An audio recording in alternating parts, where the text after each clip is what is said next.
अस्सलाम वालेकुम। आप तमाम देखने वालों को ईद उल अज़हा की खुशियाँ बहुत बहुत मुबारक। भाई सुबह उठ के पहली चीज़ तो शीर खुरमा बनाना होता है ख़वातीन को। खाल सर, आप तो खैर एमक्यूएम से, आपसे खाल की बात मैं कर रहा हूँ माज़रत के साथ। जाहिर है बड़ी थी ईद उल अज़हा, उसको हम लोग बचपन में कहते ही बकरीद थे। बकरीद, बिल्कुल। आपकी ज़िंदगी में क्या तब्दीली आई शादी के बाद? उनकी कोई भी हो, रिस्पेक्ट करना तो नहीं, बीवी की नहीं करें और दूसरी खातून की करें तो क्वेश्चन मार्क। मंजिल पास नहीं, क्या तू मेरे पास है।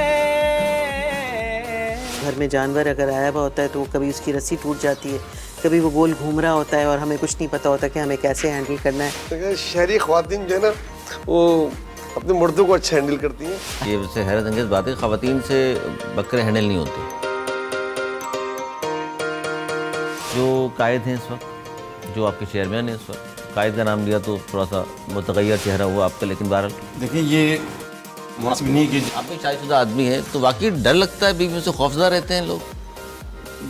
ऐसे ही सुना है। खाले उतारते नहीं रहे, खाले लेते रहे। इसी तरह ईद पे भी मर्द अपनी फुल तैयारियां करते हैं जैसे औरतें करती हैं। ट्रू पॉलिटिकल लीडर, गरीबों की आवाज़, जो कहा वो भी किया, जो नहीं कहा पाकिस्तान को वो भी दे गया। कोई आदमी अपनी बीवी की इज्जत कर रहा है उसकी, तो फिर उसको बीवी का गुलाम और डरपोक्स कहना शुरू कर देते हैं। किसी आदमी के बारे में मालूम करना हो तो उसकी बीवी से पूछो, बिकॉज वो अगर तारीफ करती है। वो हस्बैंड वो शो डरते हो जो गलत काम कर रहे हो, लेकिन अपने देखभाल से बहुत सारी डरते होंगे। बीवियां तो झगड़े वो के बाद अपनी किताबें लिख वो अपनी देती है बेगम से पूरी जरूर पूरी। डरते होंगे। अली, बहुत सारी नहीं बीवियां तो नहीं डरते तो क्या मतलब है, रोब है उनका घर में।